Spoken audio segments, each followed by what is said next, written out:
by the church anniversary, we're going to formalize. But I wanted to introduce to you your pastors. Proud of you. Don't get it twisted. I'd be proud of you if you were driving for the post office. What if I told you that one of the most renowned pastors in the world, T.D. Jakes, the leader of the Potter's House, suddenly stepped down from his influential position, and no one truly knew why? The real reason behind his unexpected decision has remained a mystery until now. His daughter, Sarah Jakes Roberts, has finally spoken out, offering a perspective no one saw coming. What she revealed is not just surprising, it could reshape everything you thought you knew about the Jakes family. In this video, we'll uncover the true reason T.D. Jakes chose to step down from his role and explore the deeply personal and potentially revelations Sarah shared. For years, Bishop T.D. Jakes has been a towering figure in the Christian world, known for his powerful sermons, leadership of one of the largest churches in the U.S., and influence that extended beyond the religious sphere into entertainment and global humanitarian efforts. So when he suddenly stepped aside, the world was left stunned. Was it due to health concerns, internal issues in his ministry, or something more profound? Speculation spread like wildfire. Some suspected rising tensions within the church, while others whispered about deeper family matters. Yet nothing could have prepared the public for the truth that Sarah would eventually reveal. Her testimony has shocked many, offering insight not just into her father's decision, but into the inner workings of one of the most influential ministries in modern history. Stay tuned, because what you're about to hear is nothing short of.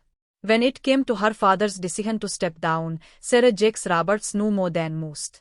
As one of the most influential voices in modern ministry and a respected leader in her own right, many expected her to have insight into the situation. For a long time, she remained silent.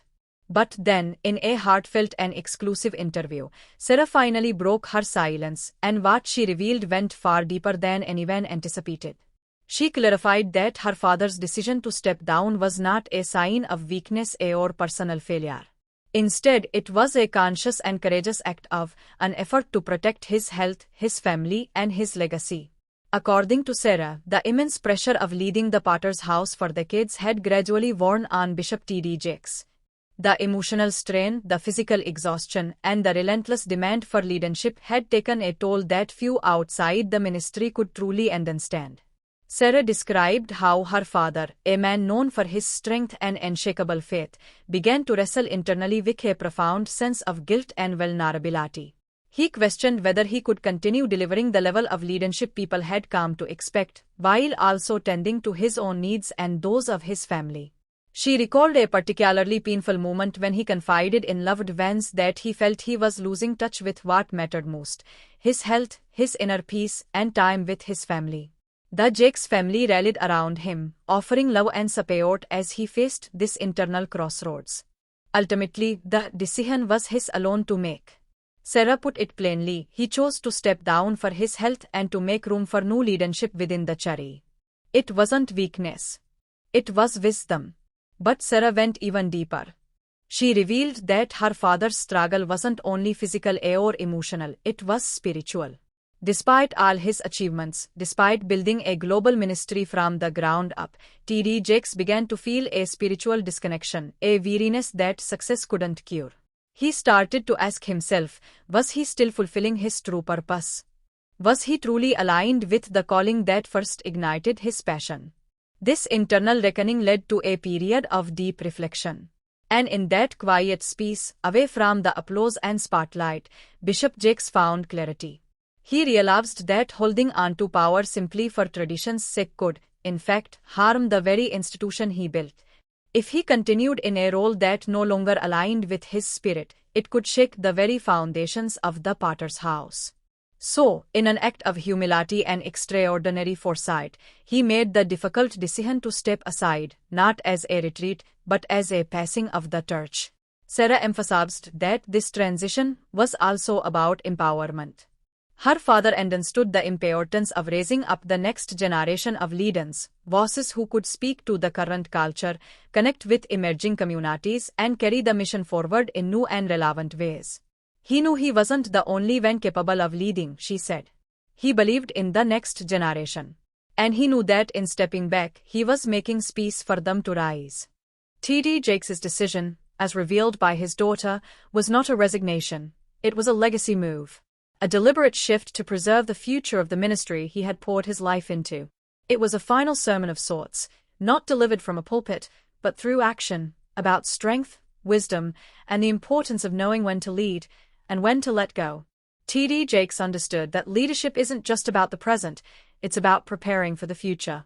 That's why, in the years leading up to his decision to step down, he began gradually shifting responsibilities to trusted individuals, including his daughter, Sarah Jakes Roberts. Alongside other rising leaders within the church, Sarah had taken on increasingly important roles over the past 3 years, proving herself ready to help guide the Potter's House into its next chapter. This transition wasn't about weakness, it was about wisdom and trust. It was about believing that the ministry could thrive under fresh vision while remaining rooted in its spiritual foundation. However, even as Sarah and her father came to terms with the reality of his stepping aside, one major challenge remained: the succession plan. Who would officially take the reins of the Potter's House and ensure the continued legacy of one of the most influential churches in the world? While many assumed Sarah would naturally rise to the position, the reality was far more complex. Within the church, there were numerous established voices, pastors, elders, and longtime ministers, who held differing views about the path forward. T.D. Jakes' departure didn't just mark a personal shift, it sent ripples throughout the entire church community. Some church members fully supported Sarah, believing she had been groomed for this role and carried her father's legacy with strength and grace.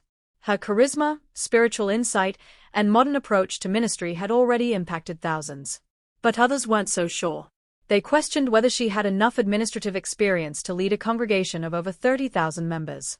For them, leadership wasn't just about spiritual gifts, it was about managing a vast and complex organization. Adding another layer of complexity was Sarah's husband, Torah Roberts. As the co-pastor of the Potter's House in Denver, Torah had built his own significant ministry. This led some to wonder whether he would play a larger role in the leadership transition. While many admired his work, others feared his influence might interfere with Sarah's ability to lead independently, sparking concerns over potential conflicts of interest. Amid these tensions, Sarah made her stance clear. She was ready. She had been mentored by her father for years, had led her own ministry successfully, and possessed a vision for the church's future that resonated with a new generation. Yet, within the inner circles of the church, not everyone was convinced. Some leaders believed that a slower, more deliberate transition was necessary. Others felt someone with more traditional roots and decades of leadership experience should take the helm. The situation reached a boiling point when news leaked about a secret, closed-door meeting among the Potter's House's top leadership. This wasn't just a routine discussion, it was a high-stakes gathering that could very well determine the future of the church. The meeting was kept quiet, but word of it quickly spread through the congregation, stirring whispers and speculation. What was said? What decisions were being made behind the scenes? And most importantly, what did this mean for Sarah? Though he had stepped down, T.D. Jakes still wielded considerable influence. This private meeting was among his final acts as senior leader, one in which he aimed to guide the church through a delicate and emotional transition. But what emerged from the meeting shocked many. Despite Sarah's qualifications, not all of the church leadership was ready to hand her the reins. A division had emerged within the senior ranks. Some pastors, especially those rooted in tradition, argued that someone with a longer, more conventional pastoral track record should assume the role. They feared that a rapid change could disrupt the church's carefully built identity and spiritual rhythm. The meeting became heated. On one side were advocates for innovation, energy, and generational shift. On the other stood protectors of the church's legacy, concerned about maintaining the structure and vision T.D. Jakes had cultivated over decades. In the midst of this clash, the future of the Potter's House, and Sarah Jakes Roberts' place in it, hung in the balance. However, what truly startled everyone in the room was an unexpected proposition that emerged during the heated discussion. According to several sources, one of the senior elders of the church suggested a bold new direction, that Sarah Jakes Roberts and Torah Roberts should co-lead the Potter's House, not as separate individuals pursuing their own agendas, but as a united partnership, leading with a shared vision for the future. The idea was immediately polarizing. Supporters of the proposal believed that combining Sarah's spiritual passion and dynamic presence with Torah's strategic insight and business acumen could bring a powerful balance of heart and structure to the ministry. They saw it as a fusion of two modern leaders, capable of connecting with both the younger generation and the long-standing congregation alike. But not everyone welcomed the idea. Some worried that placing a married couple in joint leadership might lead to blurred boundaries or internal conflict, especially since both Sarah and Torah were strong leaders in their own right. Could they truly work together in harmony, or would the immense pressure of leading a megachurch strain not only their leadership but also their marriage? Throughout the conversation, Bishop T.D. Jakes had remained mostly quiet, observing the spirited debate unfold. But as tensions escalated, he finally rose to speak. What he said surprised many. He expressed his support for the idea of co-leadership, explaining that the Potter's House didn't just need a change, it needed a dynamic evolution. He emphasized that the church now required a leadership model that could provide both vision and stability. In his view, Sarah and Torah together could represent that rare blend. However, Bishop Jakes was careful not to force the decision. He stated clearly that while he endorsed the idea, the ultimate choice belonged to the church leadership team and the congregation. The decision, he said, should reflect both spiritual discernment and communal trust. As the meeting came to a close, emotions ran high. Some felt inspired. Others remained skeptical. But one thing was certain. The future of the Potter's House was now more uncertain and more pivotal than ever before. Just days after that secret leadership meeting, the tension within the church community reached its peak. Whispers turned into public discussions, and members of the congregation waited anxiously for clarity. The legacy of Bishop T.D. Jakes, the fate of the ministry, and the question of whether Sarah and Torah could truly lead together,